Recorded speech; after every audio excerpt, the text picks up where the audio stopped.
I'm Phyllis Taoua, as some of you know here already, and I'm delighted to welcome you here to the conversation with Jean-Pierre Bekolo, who's visiting the University of Arizona.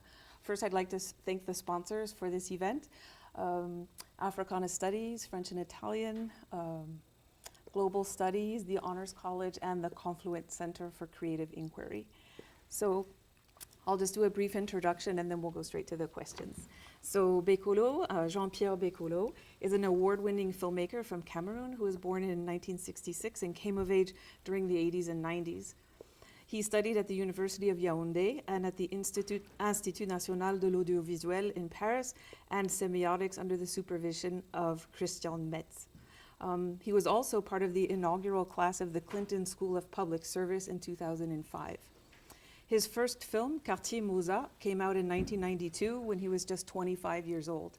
And it won a number of awards, including the Prix Afrique en Création at the Cannes International Film Festival, and was nominated for the British Film Awards alongside Quentin Tarantino's Reservoir Dogs. His second film, Aristotle's Plot, came out in 1995 and was part of the British Film Institute's 100 Years of Cinema series. The film was also shown at a number of international film festivals, including Sundance and Toronto. In 1996, Jean-Pierre filmed a very interesting 8-minute interview with the legendary Senegalese filmmaker Djibril Diop Mambéty, talking about cinema and so on. In 2005, Bekolo released his feature-length film entitled Les Saignantes, which will be screening this evening in ILC 150 at 7. This film won the Silver Stallion of Yeninga at FESPACO, the International Pan-African Film Festival in Burkina Faso, as well as Best Actress in 2005. Les Saignantes was also shown at many international film festivals, including Durban, New York, Montreal, and Toronto. In 2007-2008, he had a video installation called An African Woman in Space at the Musée du Quai Branly in Paris as part of their diaspora exhibition. In 2013, he released another feature film entitled Le Président, How Do You Know When It's Time to Go, which we screened yesterday here in the ILC. In 2015, he also made a long and fascinating documentary about the Congolese philosopher Mudembe, entitled Les choses et les mots de Mudembe, or The Things and the Words of Mudembe. In 2015, he also won the Prince Claus Award and was a fellow in the artist program at the German Academic Exchange Service in Berlin. This year, he put together a cinema exhibition entitled Welcome to Applied Fiction at a gallery in Berlin, which we can talk about in a little while. So Jean-Pierre's a sort of post-colonial globetrotter who spends his time between Cameroon, France, the United States, Germany, South Africa. So on a personal note, I've been following his films from the very beginning, and his filmmaking is creative, irreverent, innovative, subversive, all these things. So it's my pleasure to welcome him here, and we'll jump right in with the first question. Yeah? Yeah? So let's start at the beginning. Mm-hmm. How did you get involved? How did you get interested in making films? Okay, I'll say hello first. So. Okay, I would say that when I saw for the first time some of the machines that are about filmmaking, and back then it was like editing suites. Editing suites looked like spaceships, really. And I was very interested in seeing how this machine can actually be a wonderful tool to express myself. And I would say the drive was really the idea of expressing myself, because even if I like movies like everybody else, but I always felt that I needed to do something like music, but I couldn't do it really. When I saw for the first time this guy editing images, it was a music video actually, and I went to him and I asked him, is it a good thing? And he said, yes, it's a good thing, and I believed him. So, and at that time I was studying physics at the University of Yaoundé, and I just trusted him, and I started spending more and more time editing, because Cameroon didn't have television before, and it was just like one of the new channel being created, and then they hired us, but they had still had like French running it, and it was this French guy from Martinique who actually was doing editing. So he was like an artist, but very technical. So I like that whole mix. And but to be honest, when I went there, when I did the test for television, I didn't know. They said, you guys, you're going to be editors. I didn't know what editors meant really. So I would say from that moment I got kind of hooked with this machine and working with images. And also very early I felt like I could do something with it to kind of, when I say express myself, to be myself, to not to kind of mimic everybody. So just try to make sure that I exist through this thing. So that was kind of the beginning. But I was very, very passionate about editing. I didn't want to become a director. I had a guy who really was like my mentor. He was a director, so I didn't really feel like, doing what he was doing, but I was like trying to help, So, but at some point, after my training in France, and when that new television also became bigger, I think all these mainly directors, including him, got too much into the bureaucratic aspect of television, and I felt a little bit alone, and that's why I decided I was going to like direct my own films now, because I had nobody to work with. So, and also I like that too. So it was like the idea now I had to kind of get into the writing, the constructing, which editing is already about a lot of writing, even if it's not writing in the way we do with the pen and the paper.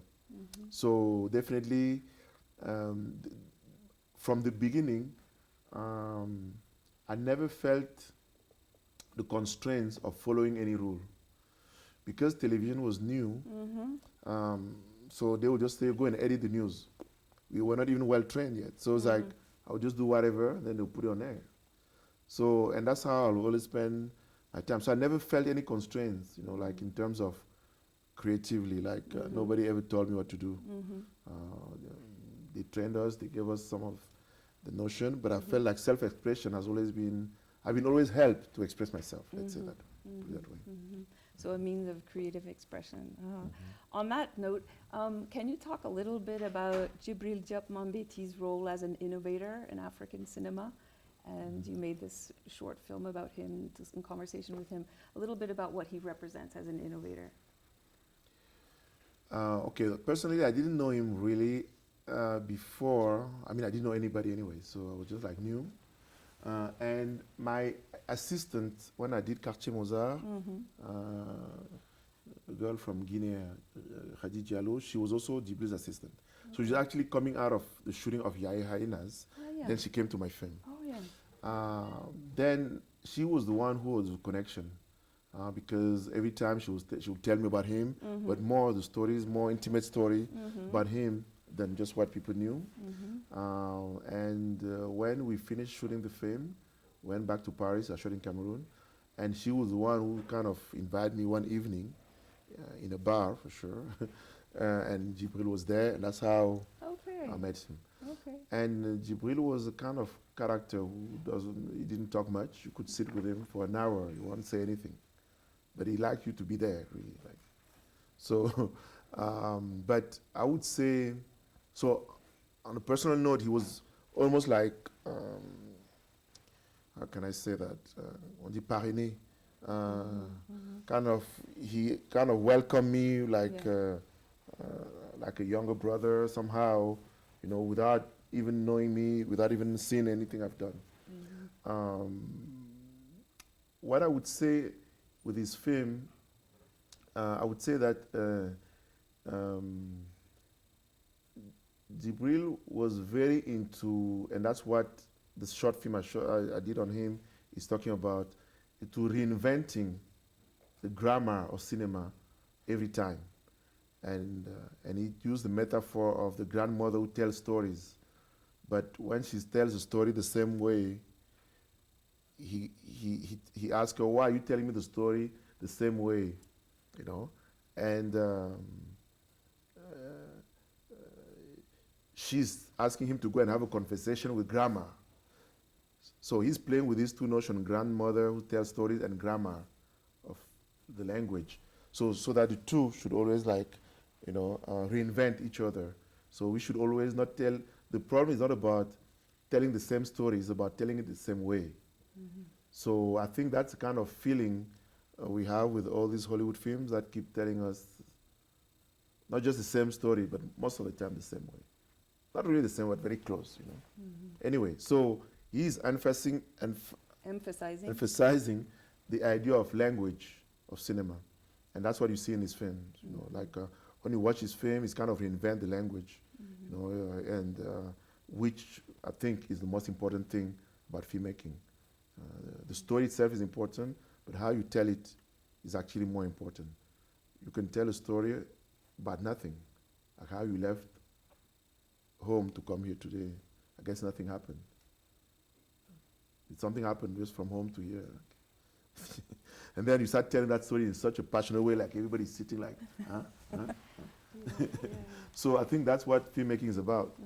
The ability to know how to tell stories in a way people will really be interested, and also having another discourse at another level. That's not just a straightforward story you're telling. So Jibril actually is the first who actually brought that and actually executed in films like Tukibuki, even the one before, Badu Boy. Badu Boy. So I think it's, so in that sense, I think it's not even just about African cinema, but I think everybody who studies cinema should actually kind of apply his definition of cinema. That is the conversation between the grandmother who tells stories and the grammar of the language. Okay, so let's talk a little bit about Quartier Mozart and what it captured for people, of our generation, Cameroonians of your generation, coming up, and people like Silas Kemedio finds it so exciting, it captures something. Could you say a little bit about what you think this film does? And even today, people remember the film. Yes, actually, I was telling you that on Facebook, this guy posted a kind of rap he made around the film. And obviously, he was not even born when we made the film, but it was actually a good song, so I'll send it to you. Yeah. So, and this guy did a poster, Remember, so Quartier Mozart, and did a kind of graphic design around this. Okay, I would say that the intention of the film was actually a little bit that, even if I didn't know how it's going to happen, but it was the idea of, it feels like we live, but we don't really freeze the time we live. Because we live and we think everything is just gone. But if you manage to freeze that moment like now, like that will have a lot of value in 10 years. It's very boring today, I guess, right? Like just waking up, coming here, and then like nothing is really interesting. But if that same thing that is not interesting today, you freeze it, you capture it, you record it, and then you start looking back, people start looking back 10 years ago, this is where you used to dress. I look like this. So it's like becoming a memory piece. And so I thought, because me, I was born and I grew up and I reached, 25, and I don't remember a film that was actually like the film of our time, So I felt like maybe I should change that, and create that film that should be the film of the time I lived in. Because you guys here, you grew up with the Disney, with so many things. And a lot of the things are written by Americans somehow who give you some references about something you know. But for me in Cameroon, it was the opposite. Like nothing of what I knew was in film. And we didn't even have films with people you can actually relate to. So I felt like changing that in some ways by making this film. So the film is a little bit just like a portrait of a neighborhood, with very archetype characters you will find in any neighborhood. It's this girl, she's very beautiful, and then everybody's trying to kind of talk to her, and then the father is very mean. Everybody's scared of the father. He's a police chief. So it was like a kind of anywhere you'll find that kind of thing. So it was character driven, like just portraits of different people in the neighborhood itself, the language, because it's also how they will be talking. Because today people don't speak that way anymore, but now they like remembering, like this expression and. Okay, for the dress code, it was more just the spirit of the time, like. Because one of the characters is actually a tailor. He's making clothes for people in the film. Yeah. So it's not like today where you buy second-hand clothes or Chinese clothes in Cameroon. But now, when you need a kind of outfit, you will go to the tailor.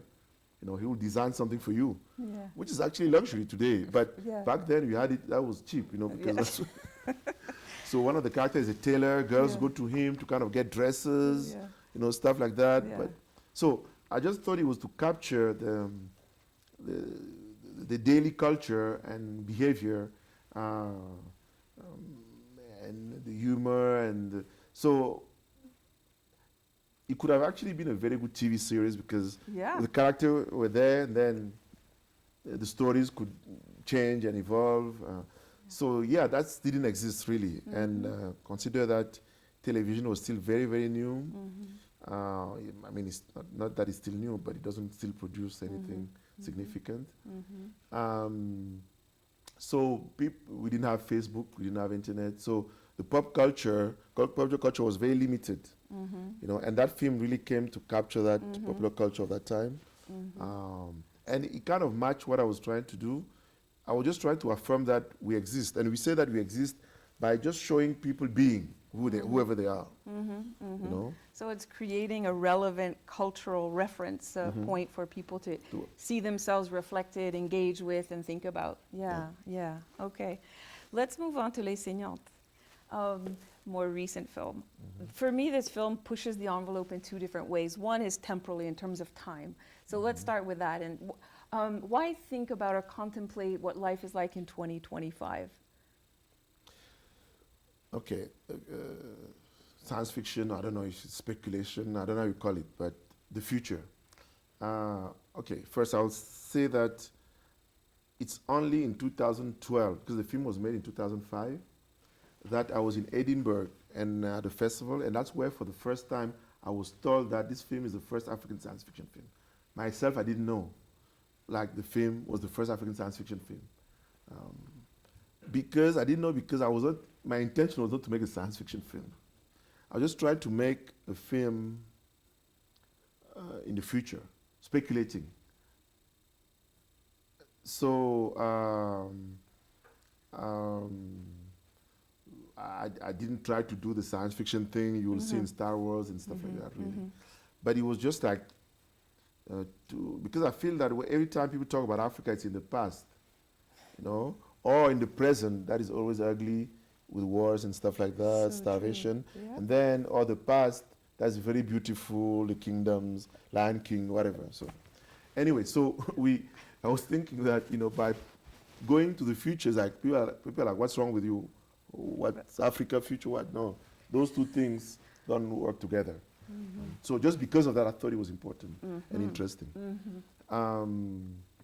So what was the question again? 2025, is there anything particular about 2025? No, because I shot it in 2000. It was in 2005? Yeah, 2005. I just said 20 years ago, so that's why it became. So I didn't really care about much at the time. But it was just to say that let's put the future as a narrative as far as Africa is concerned. So it was kind of, and then it was also I would call it a cautionary tale, because it was like after a trip in Cameroon, I was kind of shocked by what I discovered after being away for quite a long time. And then I said, I will make something that will make people scared of the future if we continue that route. Like, if we continue doing all these things, this is what we're going to have. So hoping that by being scared of that future, it won't happen. You know? Will stimulate people to make sure things like this don't happen. Don't happen. So it's not a future I want or I wish. You know? So that's why I say it's a science fiction.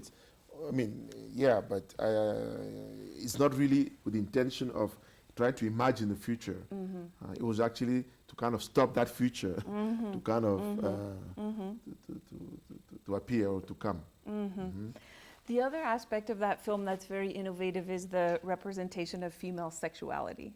And, you know, times have changed, but I remember when Tukibuki came out, well, I don't remember 1973, I was only, you know, a kid at that time, but Tukibuki in its day was very, you know, sort of subversive to have Anta undress and then this off-screen copulation that's sort of implied through what's going on the screen.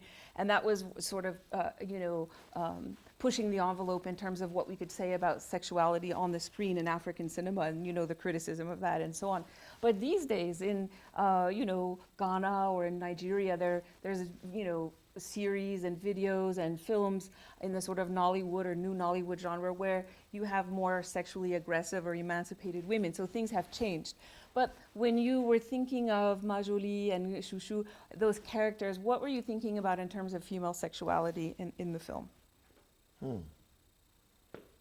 It's very difficult to be a man thinking about female sexuality. It's a challenge, huh? So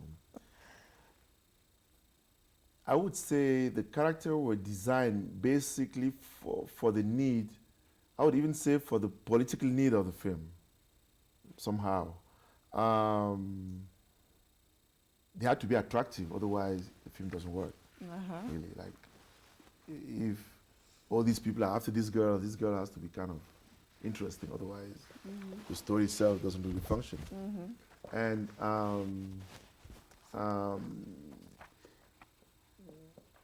if they were too old, they would be professional prostitutes. That was not the story. Too young, they would have been too young, like kids, become pedophilia. That's not the story. So I had to find an age where they are kind of in control of their sexuality, but at the same time, they are still young and beautiful. And so that's why they had to be between 20 and 25, somewhere there. So I'm saying this because it's very functional in the story. So, because the film is not about their sexuality, you know. Right, but it plays such an important role framing the narrative, right? Yeah, because that's what actually is, because the whole film is based on transaction. So they have this thing to offer, and all these politicians are interested. You know, they have their bodies to offer, politicians are interested, and now they try to get money because it's like, you know, these guys are either too old or too ugly. They don't really care about it. It's not really sex per se, just like, I can get the money. So, or get something from this guy, you know. So, and which is a kind of dangerous game because these guys are, you know, they have power, they have money, they can kill you, they can do whatever. This is like not a very, well. So that's what I was thinking was important. And also the thing is, anytime it's about girl sexuality, religion get involved, politics get involved, law, everybody. But for guys, nobody cares. You know, they can do whatever, can kill them or whatever. But for girls, it becomes like a real problem. Like the whole society is trying to control girl sexuality. Absolutely. You know? And for me, that's what was more important than the sexuality itself. Right. You know? The subversive potential attached to that narrative. Because if now they reject that control, obviously, you know, so obviously you could imagine also what response the people try to control girl sexuality could have for a film like this. You know, so basically that was really for the kind of shift, the design of it. But I also try to use, because I always like when you mix like past and future, like something very, very traditional in Africa and something very, very modern. Or, and I Googled something and then I found this thing called Mvungu. I was like, okay, that's kind of sound. The sound is good, Mvungu. So it's like a sexual power or something from African woman, whatever. So I thought it was just nice to have something you couldn't even explain very well, Mvungu. So I was like, now these girls are into Mvungu. So, and that was kind of part of the It takes on this kind of magical, spiritual, almost, it has a ritual dimension too, right, in terms of female power. Yeah, but it's actually, I read it in books, so I don't know much about it. I'm not a woman, and it's from a women's secret society in Cameroon, and It's anyway. So, but it was actually banned by the church back in the days or whatever. But just to say that the only thing I liked about it, they said when everything goes wrong, that's the moment where a woman would perform Muvungu. They'll kick all the men out, you know, and if they see one man, they kill him, you know, and that's also because they feel like they are a force of nature because they can give birth. So it means that whatever happens in life, they can reverse it. So that's a kind of what I read about it. I thought it was a good concept. And now to try to redo Muvungu today, because I think the country is going very badly now, and then maybe it's time to... Maybe it's time to redo it. Okay, okay. It has a lot of resonance, though, you know, that theme, because think of very, very linking, for example, the strength of women and the misovie and all of that idea of, you know, the reproductive potential of women and how it can recreate society, you know. Or even Nuruddin Farah with some of his characters and his more. So there's a lot of resonance with that idea of the subversive and the potential to recreate through women's agency or sexuality or action or whatever. And I also like the direct connection with the politicians. I remember actually how I got even the idea in the first place was that I went to Cameroon and I went to the office of cinema, and there was a lady who was running it, and she said, "Go and say hello to Minister of Culture."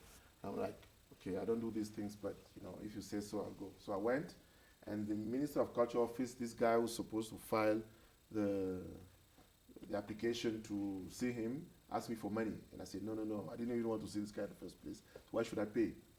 Then I went back and I went to visit this friend, and the friend, was with this girlfriend, and she's like, you couldn't see the minister? And she has his phone on her. She could actually call him directly. And not just him, and she had a whole list of ministers. And then her other friend had the list of people and the army, the general. And I'm like, these girls, if they get together, they can run this country. So that's how the idea started. Because now, and they're very close to these guys. And when they go to these guys, the guys are telling them all the secrets of the country, like in a very relaxed way, something you will never get access to. Right. So I felt like these guys, these girls have real power, and they're very close, you know, to these guys. Yeah. There's also Chaidana in Sony Laboutanzi's novel La Vie est Demie, who seduces ministers with her champagne and so on. So yeah, that's interesting. It has a lot of resonance, this plot. Yeah. Okay. Well, let's move on to Le Président and how you know when. How do you know when it's time to go? Yeah. Maybe you could tell us a little bit about the film and. For me, what's most interesting about that film is how it intervenes now, when Cameroon is on the verge of a change. It's inevitable that something will change. Yeah, and so that intervention, the timeliness of that intervention, and also the way you approach the audience and trying to compel the audience to pay attention. So, yeah. Yes, actually, one of the things is that we have a president in Cameroon who's 84 years old, has been in power for 34 years, and he's still trying to be president for the next 7 years. So me, I went back to Cameroon in 2010, and then I felt that discussion of him getting old and then not even thinking about what's going to happen next, because first it's forbidden to even talk about it. It's like when you say, you know, this president, if he dies, what's going to happen? They say, why are you talking about this? You know, why are you creating trouble or something? So it's kind of a space you're not allowed to go to. You know, even imagining, you know, it's science fiction because it's like future, but an 84 years old person is supposed to die. I mean, soon, I guess. So, but still, you're not allowed to talk about it. So I felt like if cinema could actually get into that whole thing, because cinema has a kind of funny, interesting, we say ressort, you can pull, you know, so the idea was not to explain them that this is a bad president or something, but just to say that, you know, show an aging man running the place, you know, and also what kind of consequence, what kind of feeling, what kind of, you know, how the behavior of the surrounding, because people around him control so many things. So anyway, so I just tried to put in a film some of these questions people should be asking but are not allowed to ask. So in that sense, the film expects people to have time to meditate about this question. So sometimes the actions are not like one after another because that's what kind of keep people away from that moment where they start thinking about the context they live in, because they won't live it. So anyway, that's how I designed the film, as far as the story and the construction, and also like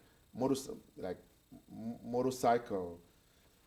Excuse me, I have a big social issue there now because that's the main mean of transportation. That's also what you do when you don't have a job. That's also most of the riots come from them. So it's like concentration of social issues on this motorcycle. So that's some of the things I put in the film. Then you have also the media. There's so much radio, television that are being created in that context, while at the same time there's kind of hidden censorship. So I felt it was important to kind of use the metaphor of media to talk about this president who's disappeared and all this stuff.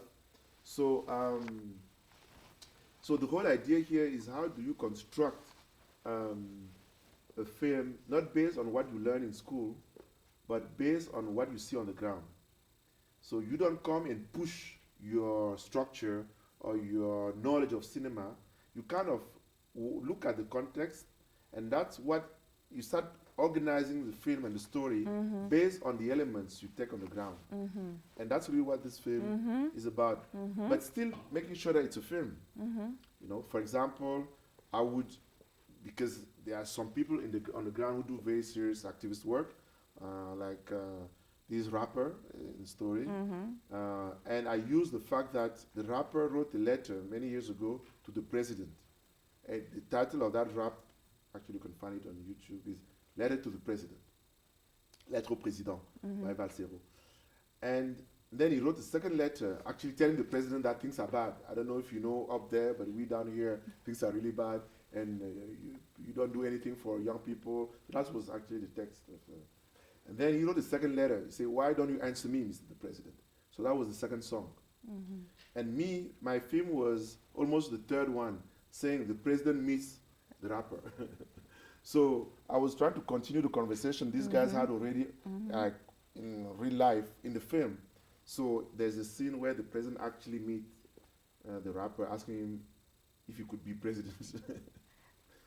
So anyway, so I'm just saying that format, that kind of structure, is really informed, is generated just because I was feeling that I have to kind of comment or react or be part of what's happening in reality, not just bring only my vision or my imagination, but kind of have a dialogue with the rest of the other people who have been doing the same thing. I wonder if you could just give us a brief idea of what the reception, the difficult reception in Cameroon was like, in terms of, we know that it was banned, for example. If you want to give a brief account of how that went. Okay, the film didn't, obviously it was not shown, but we tried to show it. So it was, okay, I mean, I discovered many things, but you discover that, there is the whole political system, how now the Minister of Culture is trying to get hold of the tape, the film, because when we showed it at Fespaco in Ouagadougou at the festival, a police guy did a report, sent it there, because one guy asked me if this film, I made it to create an Arab Spring in Cameroon. And I said, I wish this film could do that. So it was in the report of the police, and then back in Cameroon, the Minister of Culture was accused by some guys in the government that she financed my film to insult the president, while she didn't finance my film at all. And we didn't even get along anyway. So, but then some of the characters in the film started being threatened. One of the girls was married to a guy who worked for the president's office. Then one of the other guys used to work for the Minister of Culture. So they all start being like, and then they'll bring that same pressure on me. So I had to kind of write something saying, the filmmaker is the only one who's responsible for the film, not leave the actors alone. And then I tried to show it at the French Institute of Yaoundé, and the director didn't want to take the risk, and then gave it to the ambassador, who also said, there's no way we can show a film like this. And I wrote a letter back asking why. Then he answered, almost explaining almost why I should go and get censored properly, kind of, you know. And also how the film is too strong in a way, in a way where I'm becoming like another political body in front of the government, which is another political body, and then they have to be neutral. So for him, it was not a film per se. It became almost like I was a political party. Taking a political statement. So the regime won't officially go on the record as saying we practice censorship and there's not freedom of expression. But as soon as you push the limits and you ask them to say, is there freedom of expression or not, they don't want to be on the record as saying, yeah. So it's soft and indirect. Yes, absolutely, because they play a lot on self-censorship. For example, there's this private television station where nobody's inviting me or telling. Even I remember I was on the headline of one of the newspaper, and they do a press review on television, and you would see my name in big, and they'll comment everything but my name, no. So you have a lot of self-censorship, and this regime makes sure also that people are kind of threatened in many ways. Like when I was, because there are no movie theaters in Cameroon right now, so what we do is it's almost like you rent a hall and then you show the film. And they were very nervous of me doing this. So they sent a note to all the provinces saying that if they see me trying to do this, they should arrest me. So it was, because you cannot hold any public event without having the government approval. And showing a film is part of that too. So it's like, it's almost like a public event, and to do it, you need to get authorization from the district officer or something. Okay, so let's move on to the exhibit in Berlin. Welcome to Applied Fiction. I wasn't able to see it, alas, not in Berlin, but I read the description and it was very intriguing. It almost seems like a conceptual art exhibit about cinema with these different sort of concepts and rooms or installations. So could you just tell us a little bit about what it looked like and how the idea came about? Actually, to make a connection with this film Le Président, there's one room in the exhibition, one piece we call the Miracle Room, but it's also where I'm showing this film, like in loop, Le Président, that was banned. But then we created a virtual reality scene of the same film, because it was like beyond cinema. So here you have cinema that is impossible, not just because there are no movie theaters, but because it's also banned. And also we have this event of the President leaving power coming. So I thought we could do maybe a virtual reality game, you know, where now people can rehearse the future. It's actually called the day after. So they say, how are we going to behave the day after the president is gone? You know, which is important also because a lot of the crises are happening because people are not prepared to change. And that's what the film was about. And maybe let's have a conversation about that change that is coming, because it shouldn't just be the UN coming to save poor people after, you know, people flying away, fleeing from the crisis. So I thought maybe from within we should have this conversation and make sure. So virtual reality became like an alternative, like beyond cinema. You know, and I was also saying that maybe if movie theaters have closed, it's because maybe people are not excited about cinema anymore. Cinema is the dream, you know. While online, you know, you can get things right away. Why just dreaming about them, you know? And I like that movie theaters in Cameroon that are closed are now either supermarkets, which is another miracle space. Because from the dream to the miracle is like when you have money, you buy, you don't dream about the thing. And then the other thing is that movie theaters are becoming churches. And I like this church where it's written, pray until something happens. So it's very clear that you see that churches or supermarkets are really new miracle spaces. So why are you going to stick with a dream while you can have a miracle happening. You know, if you need, and instead of dreaming on Brad Pitt on the screen, you can go get him online. I mean, not him, but somebody like him online. So I feel like maybe we're living in an era of miracles now, where dreams are really like an old thing for old people, you know. Anyway, so that was part of one piece of the exhibition. And then the exhibition was mainly to question the practice of cinema, independent cinema, because when you say independent of what? When people are mimicking Hollywood at every level. And I always say that for those who know about cinema, when you send a script to Hollywood, he has to pretend that it was typed on a machine, on a typewriter, you know, so you use the font courier and all this stuff. Why?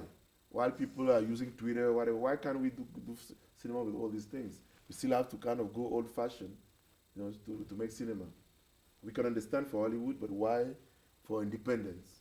You know, if they're independent, they should be free from all these rules and recipe.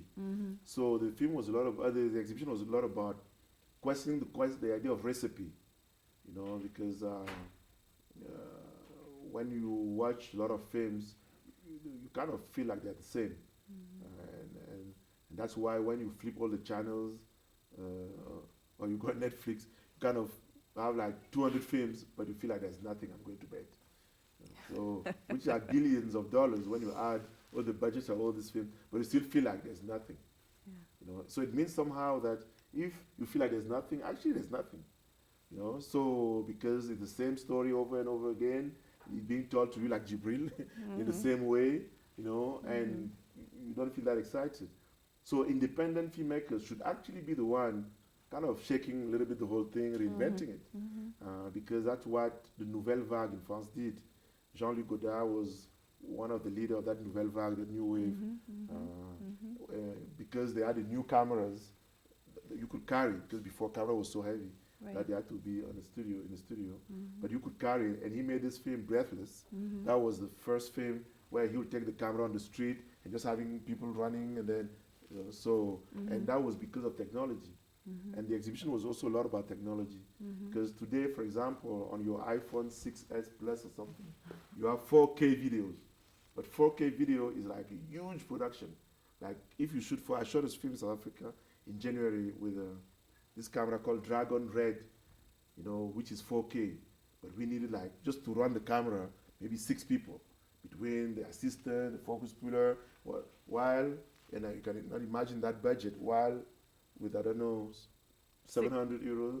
No, actually 400, because there's a new one, the SE, which is a 4K. So you can actually have that kind of technology on this iPhone. It might not have all the lenses, but still, it's 4K. So I feel like technology is really like helping. Why don't we behave like Godard, who kind of took advantage of technology to create a new kind of cinema? So we're so much into trying to seduce whatever Hollywood, while we can reinvent it. Cinema is not very old, 120 years old. That's very young. So it can still be reinvented. But I just feel that it's the problem of us independent, who are not very independent in our mind. So that's what the exhibition was really trying to challenge. And one of the pieces also, I won't tell you all about it, but one of the pieces was the tunnel. It's like a big hamster wheel that I designed as a movie theater of the future. Why are we sitting watching a movie? Why? And even when this film is an action film, why are we sitting? Do you know why we're sitting? So, and I think at some point we should question all these things. Maybe it's good to be sitting, but it shouldn't just be accepted like this. So I just felt like maybe watching movies should be a dangerous business. So when you're in absolute, you could fall and you could. So the idea is to question all these things we're actually taking for granted. But that was set up a long time ago by a specific industry, that has a specific goal. But today we feel like these things are not really working much for us anymore. But we just continue the same thing. So bringing things up for reconsideration, trying to sort of push beyond the things that are routine or accepted or established. What about the idea of applied fiction? Can you explain what you mean by that? Okay, I was not a curator of the exhibition, so the title was Okay. mine, but it was not mine. I mean, Okay. they pick it in one of my texts. Okay, okay. But anyway, the idea of applied fiction is really coming from the idea that I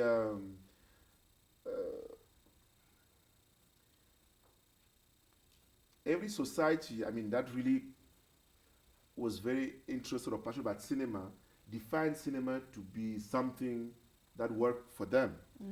You would say the French felt that cinema should maybe, I don't know, continue the tradition of theater, and then the intellectual, how do you call it, siècle des Lumières, what's the... Enlightenment? Well, yeah, so everybody is trying to put cinema wherever you want it to put, you want to put it.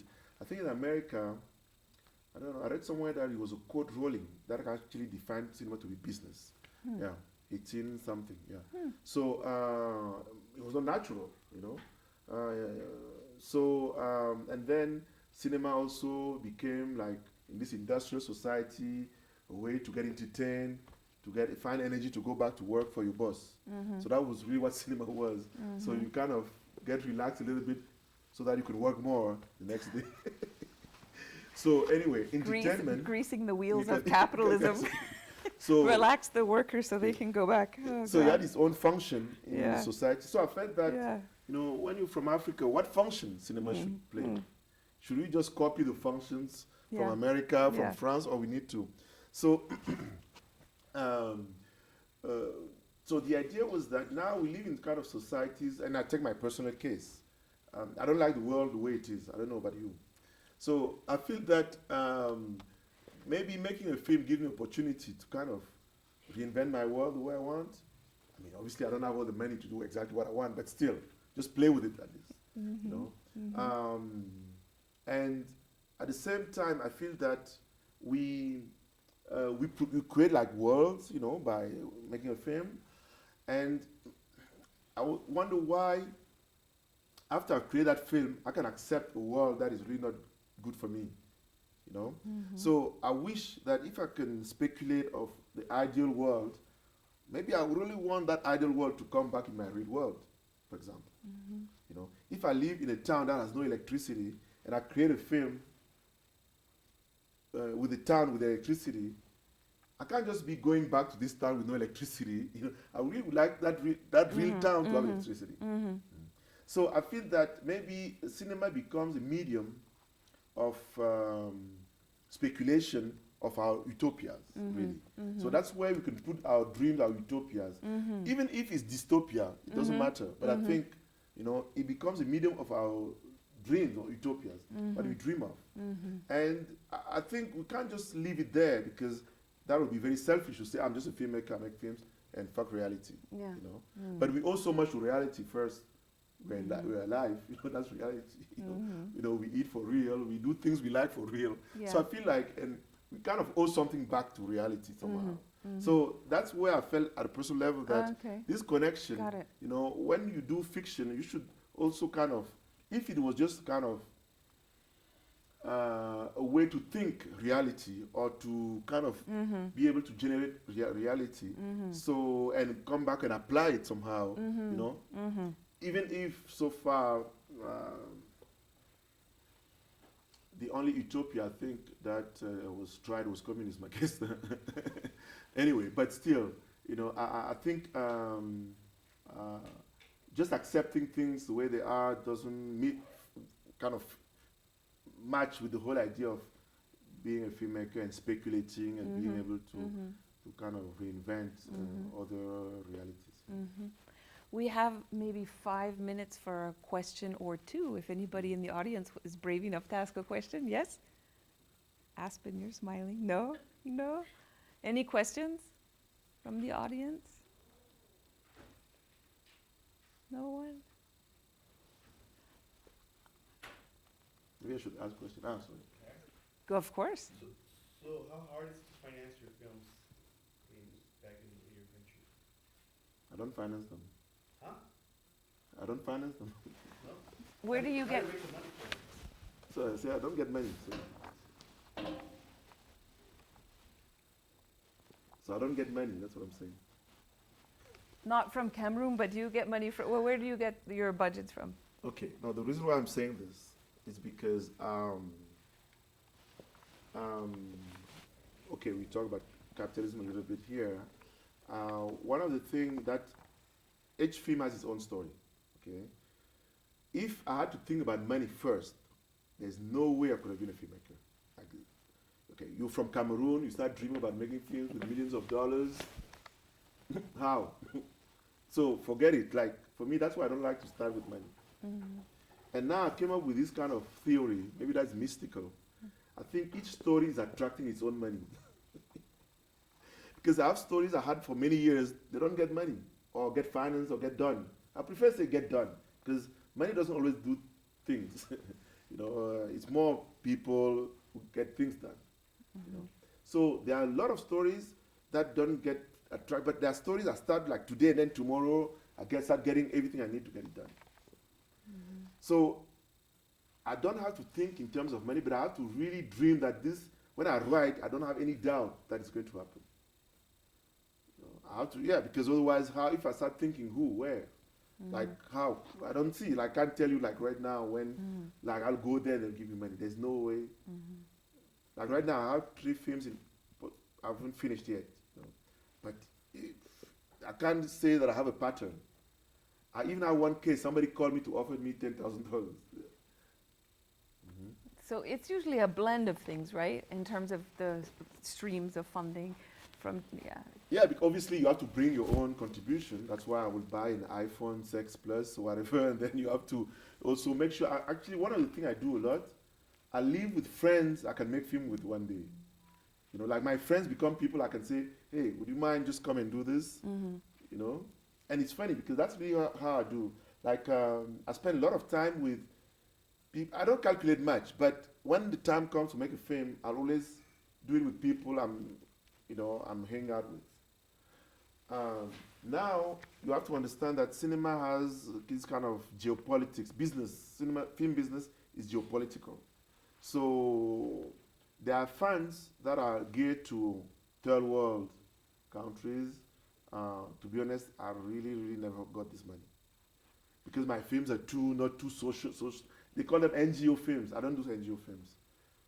If it's like child abuse, there's a fund for it. And NGO films. NGO, yes. NGO so, films. So you have all these funds, and what I do is really not. So obviously, I always get cut off. You also have African cinema funds. That's also where I never get that money most of the time either, because my film is not African enough. So they always expect you to really be a real African film, which is like tradition against modernism, like forced marriage is one of the themes. If you really want an African film, do forced marriages or whatever. So I don't get that money either.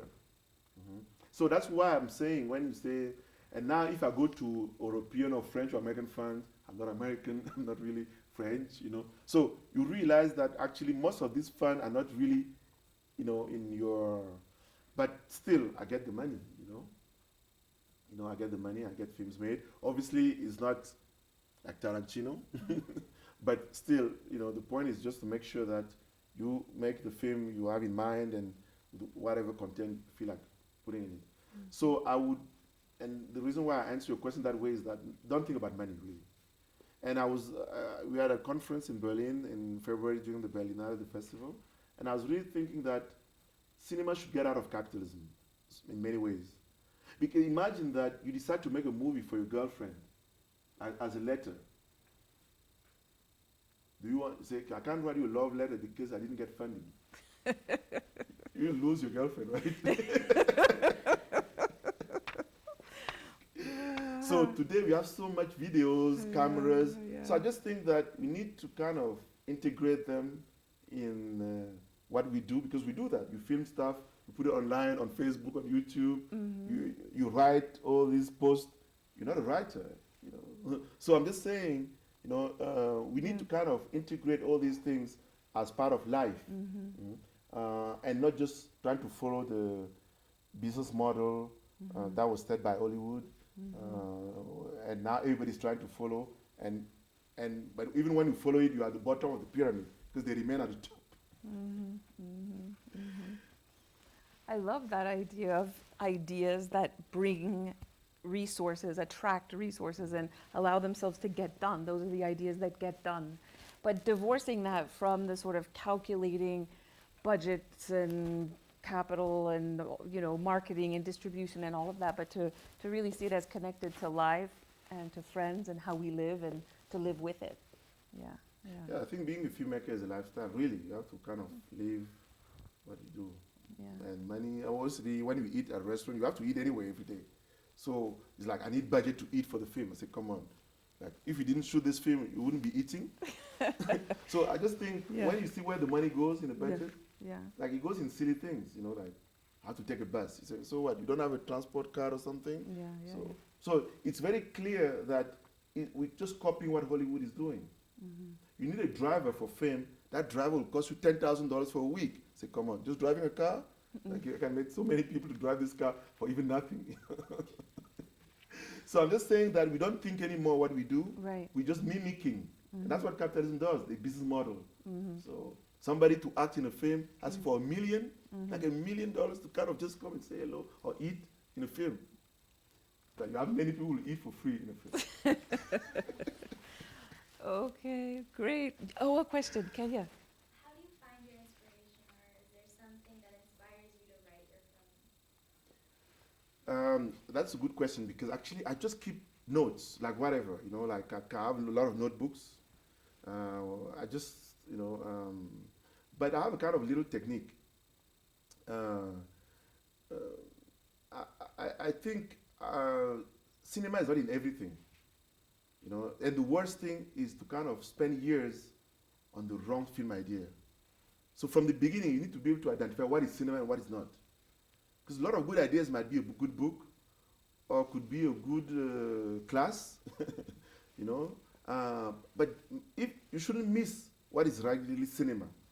And I always say that cinema is something you've never seen before. Actually, people always say, come and see the cinema happening here. It's like if something visible, it has to be visible. You have to be a picture. Mm-hmm. Mm-hmm. So cinema is supposed to expand our vision in a very little way. Mm-hmm. We need to be able to see beyond what we've seen before. Mm-hmm. It could be like a tribe. When I say tribe, it's not an African tribe, but it's a group of people who speak funny, who behave funny, who have a code of behavior. So that's a tribe. That's a good film. All the tribes are good films. Gangsters are tribes. Mm-hmm. Police are tribes also. They have their own little thing. Yeah. So you find a tribe, you know that you have a good film. Yeah. Anyway, so there are many little things like that you have to kind of. Maybe I have them already, so I take notes of some of these things. Yeah. One more question and then we'll stop. Yeah, go ahead. So you say cinema is like an interpretation of your dreams and utopia. What is the most important dream of yours that you want to interpret within cinema? That's a powerful question. Okay, it's not even mine, okay, because I remember, because some could be yours, some could be collective. And one of the utopia, I would say actually that is very big, and that you could see that in history plays a lot of role for African people, was to have a country, a nation, a state. You realize that that's one of the things that has been missing to black people. They don't just have a country, like, like I'm coming from Cameroon, this is a place you have to run away from. So a place, just a place to be able to live, normally, So I think Malcolm X talked about it a little bit. And then we start questioning even the dream state of Mandela. Now when you look at South Africa, you say, it was just to enter the colonial state. He didn't change it much. He just kind of, the South African colonial state, he just get in. Mugabe was like, we have to kick white people out. So anyway, you have all this utopia of states, and you don't agree with any of those. And then you feel like, okay, we still don't have a place, It's the struggle for freedom after national liberation, for a place to be at home and to live. Yeah, where the idea of liberation would actually be realized, where people would be at home in a place of their own. Yes. And not flee. Yes. Yeah. Because that utopia, a lot of people died for it. you know, and produced a lot of intellectual work, a lot of songs, a lot of stuff happened. I mean, cultural production. So around that utopia. Yes. So I don't say it's not really mine per se. I won't take it as my utopia. I'm just saying that utopia of which is actually science fiction in that sense. You know, that's futurism, Afrofuturism, whatever you call it. Like, how would you, if you had to make something happen, and I'll just take the consciousness of all these people who died, who wrote, who sang.